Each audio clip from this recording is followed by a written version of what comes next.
Hi everyone, welcome back. Thanks for joining us today. We've got a brand new story to share with you. So let's begin. My name's Corey. I let my wife's parents use part of our backyard to do a little gardening. They had just retired, and they visit often. Why not let them have a small patch to plant some vegetables and herbs? I didn't think twice about it. Fast forward a year, and I found myself not even allowed to set foot in. I never imagined things would get this far. And when I finally realized just how far they were willing to go, I decided I had to draw the line. What I did next, trust me, they didn't see it coming. Here's how it all went down. We were having our first dinner with Bethany's parents at the new house one weekend. We'd only just moved in, and everything still felt a bit surreal. There was this buzz of excitement. This house was closer to Bethany's parents, which meant they could visit more often, and they had. That weekend was one of their first visits since we got the keys. Dinner was simple. We were seated around the dining table. The conversation bounced around from the neighborhood to the local grocery options to how we were adjusting. But somewhere in between the laughter and stories, the topic shifted to gardening. Bethany's dad mentioned, almost offhandedly, how they'd always wanted to have a small garden after retiring. Her mom nodded slowly, her expression softening with a bit of sadness, saying how their apartment complex didn't allow tenants to grow anything outside, not even a few pots on the balcony. That caught me off guard a little.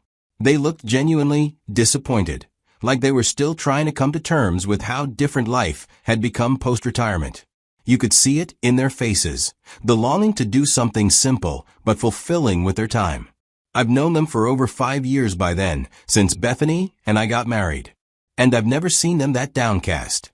I didn't grow up with a big family, so when I married Bethany, it felt nice to be part of one that was close-knit. Her parents had always been kind to me. They weren't just in-laws, they felt like actual parents. They were also the ones who introduced us to the real estate agent who eventually helped us land this house. In many ways, they played a key role in helping us build this next chapter. So, in that moment, I spoke without even thinking twice. I told them they could use a portion of the backyard if they really wanted to try gardening.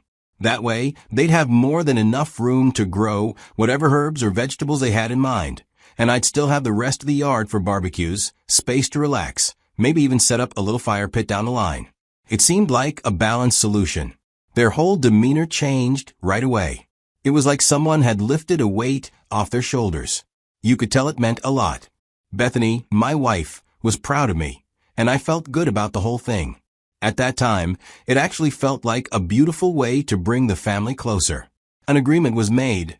The back 30% of the yard was theirs to garden however they liked, and the remaining 70% would stay mine to use however I saw fit. But as I would learn later, gestures from the heart can sometimes be taken for granted. After we agreed they could use the back portion, I didn't just walk away.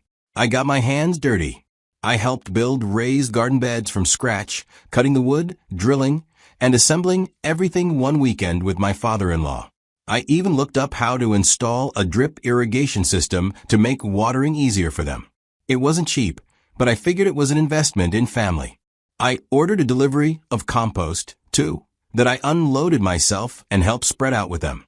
I'm not going to lie, it felt wholesome and productive. The early days were genuinely nice. There was this light, warm energy in the house.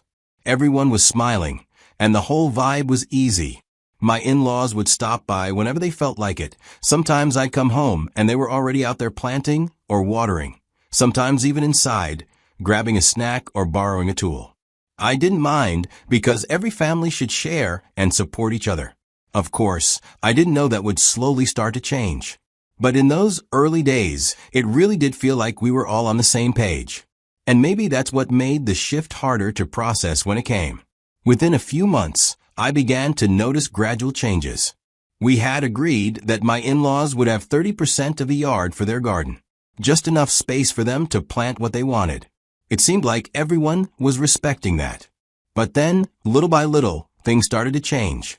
One morning, I stepped outside and realized the garden had somehow grown beyond the line we had talked about.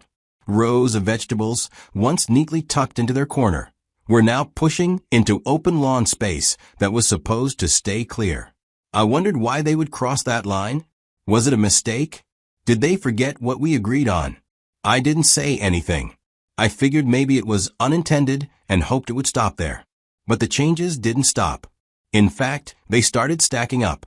One day, I noticed decorative stones laid out in neat little paths through their section of the yard, except those paths extended into what used to be my open area. Then came a small greenhouse that they set up. No one told me it was coming, and no one asked if I was okay with it. And it didn't end there. Not long after that, they installed a bird bath. Again, no heads up, no conversation. Just another item appearing in a position that wasn't assigned for it. But the one that really got me was the compost bin.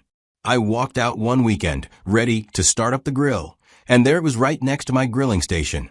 The smell hit me immediately. Food scraps, garden waste, all baking in the sun, just a few feet from where I cook. Still, I didn't say anything. Instead, I tried to rationalize it. They're old. They're excited about their garden. It's probably not personal. But each time I stayed quiet, something chipped away inside me. Then one afternoon, I was outside pruning a branch, which is nothing new. I've always taken care of that tree. It sits right near the dividing area between their garden and the rest of the yard. I was just snipping a few overgrown limbs when Bethany's mother walked over. She just gently placed her hand on my arm and said, "Oh, best to leave it. My husband's been shaping the tree in a specific way." I stood there, shears in hand, caught off guard. A tree I'd always trimmed, without question, was suddenly off limits. That moment hit me harder than I expected. But even then, I nodded and stepped away from a branch. A week later, I had this small barbecue planned. It was for me and a few coworkers I'd been working with on a brutal 3-month project that finally wrapped. We hit a milestone. Naturally, I wanted to celebrate a little. I told Bethany about it, and she didn't seem to have an issue, but then her mother got wind of it. She pulled me aside and said, in this almost scolding tone, "A barbecue? You'll trample the new herbs. They're very delicate. We just put in lavender and some thyme. They need space and quiet to settle in." I blinked. "We'll stay off the garden beds," I told her. "We'll be on the patio. It's a few people, not a football game." But the conversation didn't go anywhere. It was like talking to a fence post. No compromise, just passive resistance hidden behind a smile and a comment about how I wouldn't understand. Still, I figured it was just a disagreement. Nothing I couldn't work around. I went inside to respond to a few emails and take a Zoom call for a short remote meeting. Maybe 20 minutes, tops. When I came back, Bethany was sitting on the couch like nothing had happened. That night, I checked my phone to follow up with one of the guys about the barbecue plans. I realized that there was a message from my phone telling them the get-together was canceled. I scrolled, confused, then looked at Bethany.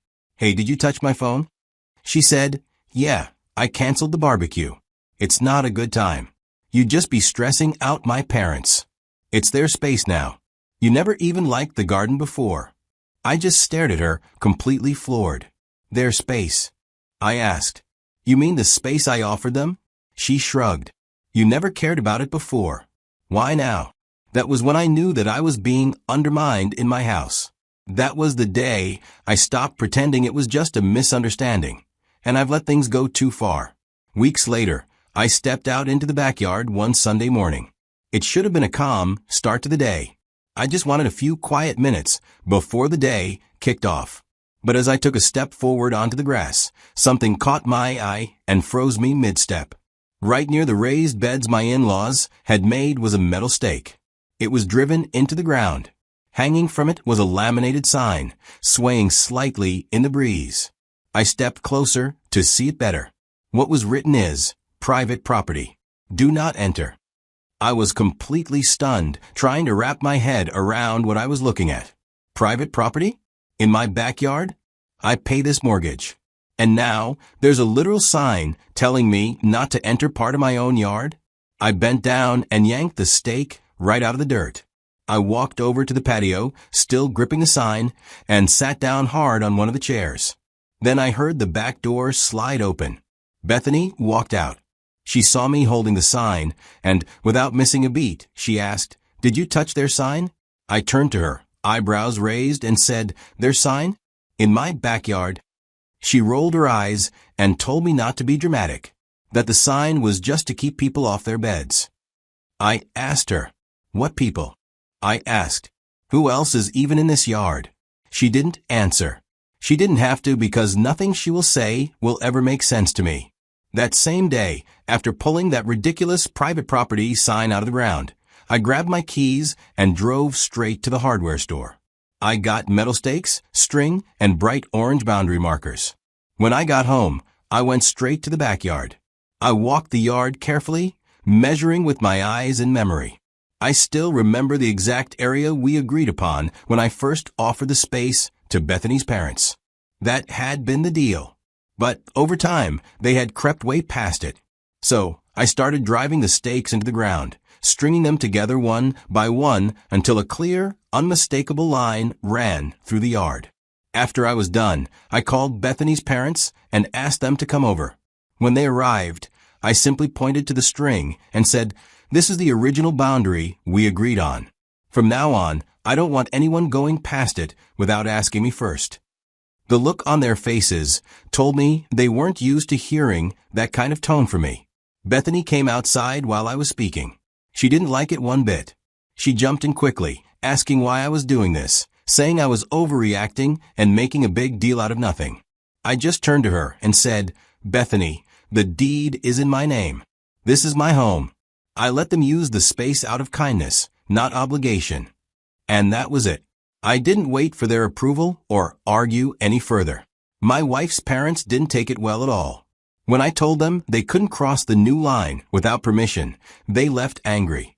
But that was only the start of the fallout. At first, Bethany didn't say much, but I could feel her growing cold and distant toward me. She stopped making eye contact during dinner and kept her answers short when I tried to talk to her about anything. I knew she was caught between her parents and me, but I wasn't going back on my words. Eventually, we had to talk. She came at me with sharp words, accusing me of disrespecting her parents. She demanded that I apologize for what I had done. I didn't back down. I looked her straight in the eye and told her firmly, "If you're not okay with that, we might as well end the marriage." The words hung heavy in the room, but I meant every one of them. Bethany was stunned. I could see it in her face. She never thought I would take the breakup seriously. For a long time after that, she kept giving me the cold shoulder. But when she realized I really didn't care anymore, that I wasn't going to bend or back down, her attitude began to soften. Gradually, she started coming back to the way she used to be. It wasn't an easy time for either of us, but standing my ground made one thing clear. I wasn't willing to be pushed out of my own home. After everything that had happened with the garden and the sign, I started to notice a clear change in how Bethany's parents acted around me. They didn't come around when I was home anymore. It was like they were avoiding me completely, showing up only during the times I was at work. It wasn't a coincidence. The warmth and friendliness from before had cooled down into something distant and polite, but with a clear edge of avoidance. For months after that, the garden they had taken over sat mostly abandoned. Weeds grew taller than before, and the beds looked messy. It was like they were making a silent protest, refusing to put in the work until they felt respected, or maybe until things settled down. But eventually, they did come back to tend to the garden again. Only this time, they were careful about it. They showed up quietly, working on the plants when they thought I wouldn't be around. No more dropping by for chats or helping themselves to the house. It was like they had accepted the boundary I set, but were still trying to hold onto their little corner without causing a direct confrontation. Sitting back and thinking about all of it, I realize now how much worse things could have gotten if I hadn't finally put my foot down. At first, I just wanted to be a good husband and son-in-law, giving them a space to enjoy their retirement hobby. But sometimes, when people cross your boundaries little by little, it's easy to lose control of what's yours. I learned that standing your ground isn't about being harsh or angry. It's about respect. Respect for yourself and for what you built. If I hadn't acted, I don't know how far they would have taken that garden or what else they would have taken from me. Still, I hold on to a bit of hope. Someday, all of us will be able to enjoy the backyard together again. We'll probably sit outside on a Sunday morning, having brunch, laughing, and sharing stories like a family should. For now, though, I'm just taking it one day at a time. Thanks for watching. If you've been through something similar or just found this story interesting, drop a comment and share your thoughts. Don't forget to like and share if you want to hear more stories like this. I appreciate you sticking around, and I'll see you next time.